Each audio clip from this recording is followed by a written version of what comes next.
Hello, welcome to Book Obsession. I'm Ashley Gunn, and this is going to be a book review of Worth the Wait by Claudia Connor. For a lot of you guys, if you watch the reviews I've done before, you know that I've done a review of Claudia Connor's McKinney Brothers series, and this is a branch off of that. In the second book of that series, Hannah had siblings that lived with her brothers. This is going to be their branch off, the McKinney/Walker series, and essentially what it is a branch from Hannah. So this is going to be all of her brothers, at least that's my impression of it. So let's get to the storyline. You have Nick, obviously, everything with Hannah. Here's what's really amazing about this. I was expecting this book to be about after Hannah and Steven's story, and instead you go all the way back to when Hannah was only 2 years old. Nick had just got custody of Hannah and his brothers, which obviously was because his parents passed away. For all of you who maybe haven't read Hannah's story, that's essentially how Nick gets custody of them, is the parents die in a car accident. And then this book starts with Nick going to college and trying to figure out how to be a parent. How do you deal with all of these children and you don't really know what to do, and Hannah's only 2 years old, plus she's a girl and a baby basically. And he meets Mia at college one day, and then they start having a relationship. Mia wants to be a surgeon, and they're this perfect couple. And not only are they a perfect couple when Hannah's 2, but their relationship lasts all the way until Hannah's, I think, 14 or 15.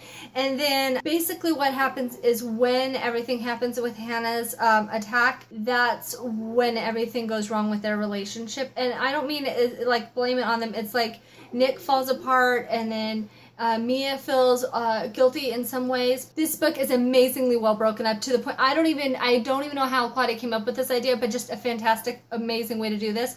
In the now, a lot of the issues are going to be Mia's issues, things that have happened in the last 10 years since her and Nick broke up. All of the flashbacks are how Nick and Mia met, raising Hannah, and then how everything fell apart after the attack and what led to their breakup. Nick knows he lost his one true love. He knows that Mia is the one that he wants to spend the rest of his life with. Mia knows that Nick is the one true love. She hasn't even been intimate with another person since they broke up because she just didn't feel like it was, the connection was there. You know, so my point is that they know that they want to be with each other, but they feel like there's all of this stuff. If he still holds her responsible for some things, if she still has guilt about stuff, if he hasn't learned how to not be emotionally shut down, like there's just too much going on.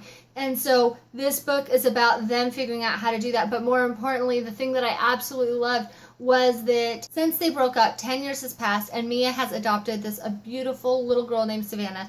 And I've never read a book like this before, and my heart goes out to anybody who's experienced this. But unfortunately, the biological mother decided to change her mind, and Mia lost Savannah, and that's what's going on in her life currently. She just lost her daughter. She still has the nursery set up in her house. It also becomes even more interesting because since Hannah's attack, Mia couldn't go back to being a surgeon. She couldn't deal with blood and the scalpels and stuff like that, so she ended up being a therapist. So it's interesting to see the fact that therapists still have issues, and even when things go on in their life, they don't know how to handle it exactly the way that they should, and things get jumbled up. It's balancing everything and figuring it all out, and life is messy. But what I absolutely loved was the fact that she started this book so early in their lives, because I didn't anticipate that at all.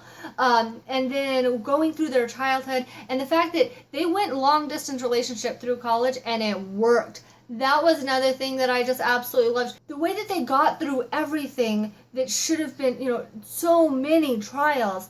And then, not that it didn't impact them, because obviously Hannah's attack impacted them, but to have something that happened to somebody else means so much, and end up crushing their relationship. Like I said, tearjerker when Mia loses Savannah and Mia's going through those emotions and stuff like that. It broke my heart, because I can't even imagine the pain of that. But it was, guys, it's such a good book. Absolutely good book. Claudia Connor is an absolutely amazing author. I have not read a single book by her that I didn't just completely love. I would put her as probably one of my top 5 favorite authors. Just absolutely amazing. Obviously, you guys are going to want to start with the McKinney series first, so that you understand what was going on with Hannah and how important Hannah is to Nick and everything like that. But you'll absolutely love this. If you like this review, go ahead and like it. If you have any questions or comments, maybe a recommendation, go ahead and leave that down below. If you want my reviews every week, go ahead and subscribe. And I always leave the author's link to the books at the very first link in my description, so that any way they make books available, you can pick them up. So go ahead and click down there if you want to go to Claudia Connor's website. Thank you all for joining me, and I will see you again soon.